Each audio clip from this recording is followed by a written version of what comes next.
Assalamualaikum warahmatullahi wabarakatuh. Perkenalkan, nama saya Nanda Fitra Nabila dari kelas 10-4. Pada video kali ini saya akan menjelaskan 4 masa perkembangan bumi. So, let's check it out. Berakhirnya periode tumbukan megakosmik Big Bang pada 13,7 miliar tahun yang lalu telah mengakibatkan pembentukan sistem tata surya serta planet-planet di dalamnya, yang dimana bumi menjadi salah satu bagian dari pembentukan tersebut. Selama periode waktu 13,7 hingga 4,6 miliar tahun yang lalu, alam semesta bahkan bumi sekalipun masih dalam ketidakstabilannya, karena masih sering bertabrakan dengan benda-benda luar angkasa. Berdasarkan penelitian geologi, diperkirakan bumi kita telah terbentuk sekitar 4,6 miliar tahun yang lalu. Para ahli geologi membagi sejarah perkembangan bumi menjadi 4 masa, yaitu masa Arkeokum, masa Paleozoikum, masa Mesozoikum, dan masa Neozoikum atau Kenozoikum. Mari kita bahas satu persatu. Masa Arkeokum. Masa Arkeokum atau Arkeozoikum merupakan masa tertua di bumi. Diperkirakan berusia 2.500 juta tahun atau 2 miliar tahun yang lalu. Arkeokum merupakan masa awal, artinya awal pembentukan kerak bumi dari inti hingga kulitnya. Selama masa Arkeokum, banyak peristiwa penting dalam sejarah bumi terjadi, seperti bentuk-bentuk awal kehidupan, evolusi lingkungan geologi bumi, dan pembentukan kerak benua. Pada masa itu, bumi masih berupa bola gas panas yang berputar pada porosnya, dan kondisi bumi saat itu masih belum stabil, serta memiliki udara yang sangat panas sehingga belum ada kehidupan. Selama masa Arkeokum, kerak benua pertama kali mulai terbentuk. Ini adalah awal dari pembentukan benua dan ciri khas kerak bumi yang kita kenal saat ini. Kerak benua adalah tempat berbagai proses geologi seperti orogenesis dan pembentukan lempeng tektonik berlangsung. Lempeng tektonik atau plate tektonik yang menjadi penyebab gempa diketahui terbentuk pada zaman ini. Zaman ini juga ditandai dengan kehidupan awal, yaitu terbentuknya sel prokaryotik. Contohnya, cyanobacteria atau dikenal juga dengan ganggang biru hijau. Cyanobacteria sendiri merupakan bakteri yang mempunyai klorofil, sehingga ia mampu untuk berfotosintesis. Fotosintesis yang dilakukan cyanobacteria lama-kelamaan menyebabkan kadar oksigen di atmosfer meningkat. Dari sinilah awal mula adanya pembagian habitat antara aerob dan anaerob. Aerob merupakan respirasi yang memerlukan oksigen, sedangkan anaerob merupakan respirasi yang tidak memerlukan oksigen. Bagi organisme aerob, mereka sangat diuntungkan karena bisa memanfaatkan oksigen di atmosfer tersebut untuk respirasi. Sebaliknya, keberadaan oksigen ini tidak hanya menguntungkan bagi organisme anaerob, sehingga organisme anaerob hanya bisa tinggal di tempat yang ekstrim seperti gunung berapi atau dasar laut. Masa Paleozoikum. Paleozoikum artinya kehidupan purba. Maksudnya masa ketika hidrosfer dan atmosfer bumi mulai terbentuk. Zaman ini berlangsung sekitar 541 hingga 251,9 juta tahun yang lalu. Bisa dibilang, Paleozoikum adalah zaman primer. Mengapa zaman Paleozoikum disebut sebagai zaman primer? Karena pada zaman ini sudah mulai ada tanda-tanda kehidupan. Tanda kehidupan ditandai dengan munculnya organisme bersel tunggal, yang kemudian berkembang menjadi organisme bersel banyak atau multiseluler. Paleozoikum dibagi menjadi beberapa periode, yaitu Kambrium. Periode ini adalah awal dari Paleozoikum, ditandai dengan ledakan keanekaragaman hayati laut, dan banyak spesies invertebrata atau hewan tidak bertulang belakang pertama kali muncul. Fosil-fosil dari periode ini memberikan pandangan yang penting tentang perkembangan awal kehidupan di bumi. Ordovisium. Era ini merupakan kelanjutan dari keanekaragaman hayat laut yang tinggi dengan banyak organisme laut yang mendominasi. Peristiwa ekstensi yang signifikan terjadi pada akhir Ordovisium. Silur. Selama periode Silur terjadi diverifikasi tanaman dan pergerakan organisme ke darat. Tanaman pertama yang muncul di daratan dan ikan pertama muncul di lautan. Devon. Devon ditandai oleh perkembangan hutan tropis dan berbagai organisme laut seperti ikan bertulang dan hewan laut. Ini juga saat dimulainya pembentukan benua Laurussia dan Gondwana. Karbonifer. Selama Karbonifer, hutan hujan karbon dan tumbuhan paku berkembang besar. Di sini juga terjadi penumpukan besar batu bara yang kemudian menjadi sumber utama bahan bakar fosil. Perm.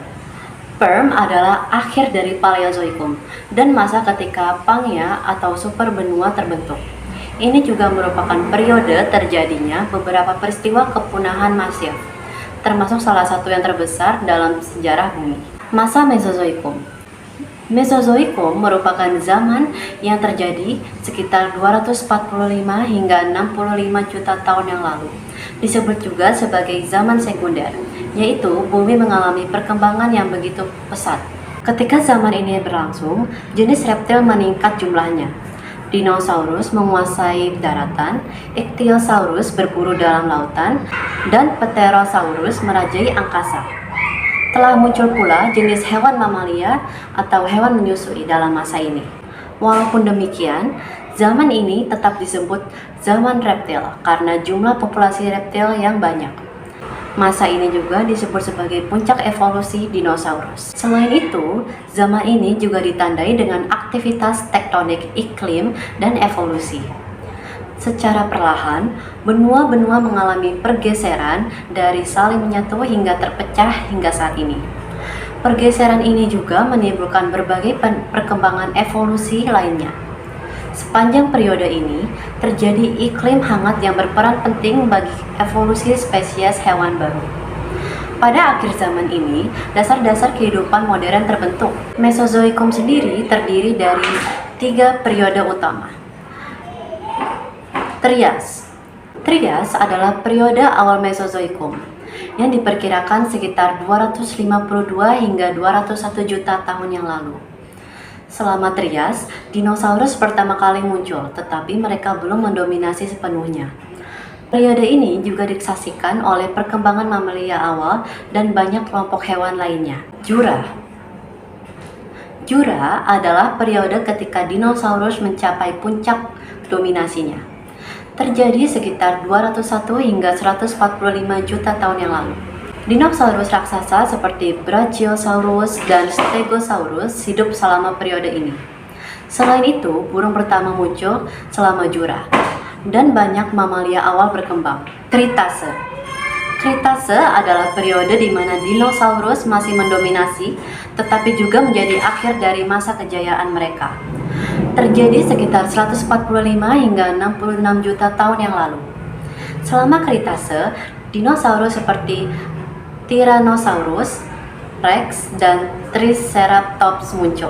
Ini adalah periode kepunahan dinosaurus besar yang mengakhiri era Mesozoikum. Masa Neozoikum atau Kenozoikum. Zaman Neozoikum berlangsung sekitar 60 juta tahun yang lalu. Zaman Neozoikum adalah masa di mana diperkirakan manusia purba pertama kali muncul.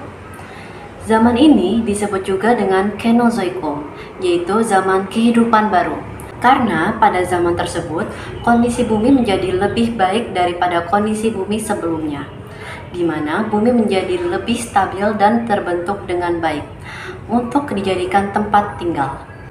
Pada zaman tersebut pula, makhluk hidup reptil atau seperti dinosaurus telah mengalami kepunahan besar karena jatuhnya asteroid.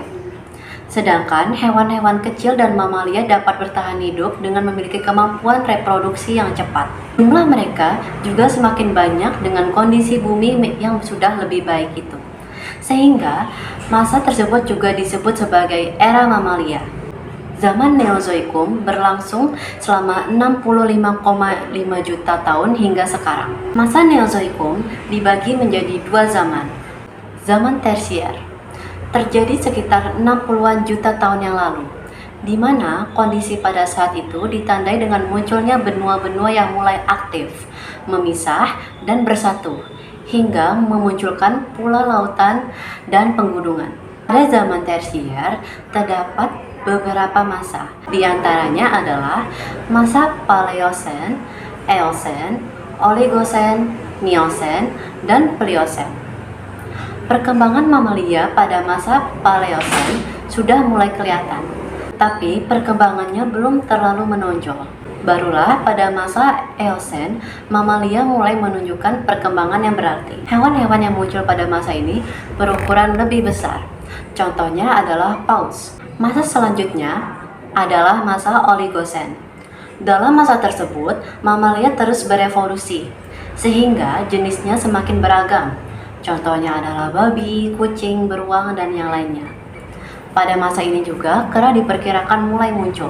Kemudian pada masa Miosen, jenis mamalia yang muncul tidak terlalu banyak dibandingkan masa-masa sebelumnya. Sementara pada masa terakhir yaitu Pliocene, muncul kera yang mirip dengan manusia, yang merupakan cikal bakal manusia purba yang ditemukan pada zaman Kuarter. Zaman Kuarter. Zaman Kuarter merupakan zaman yang terjadi pada sekitar 3 juta tahun yang lalu sampai hingga sekarang.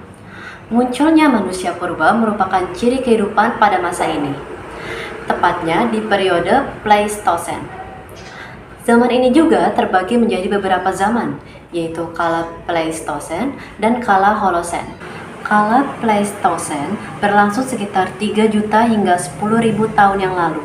Pada masa ini, terjadi gladiasi pada bumi sehingga benua Amerika Utara, Eropa, dan Asia tertutup oleh dataran-dataran es sehingga disebut juga sebagai masa glasial atau zaman es. Kala Holosen ditandai dengan mencairnya dataran-dataran es yang menutupi banyak benua. Hal ini menyebabkan kenaikan air laut dan terpisahnya benua-benua. Pada masa ini, jenis manusia yang hidup adalah Homo sapiens. Manusia mulai mementingkan perburuan dan mengumpulkan bahan makanan.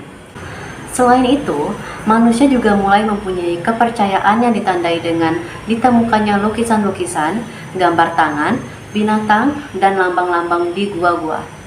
Sekian penjelasan dari saya tentang 4 masa perkembangan bumi.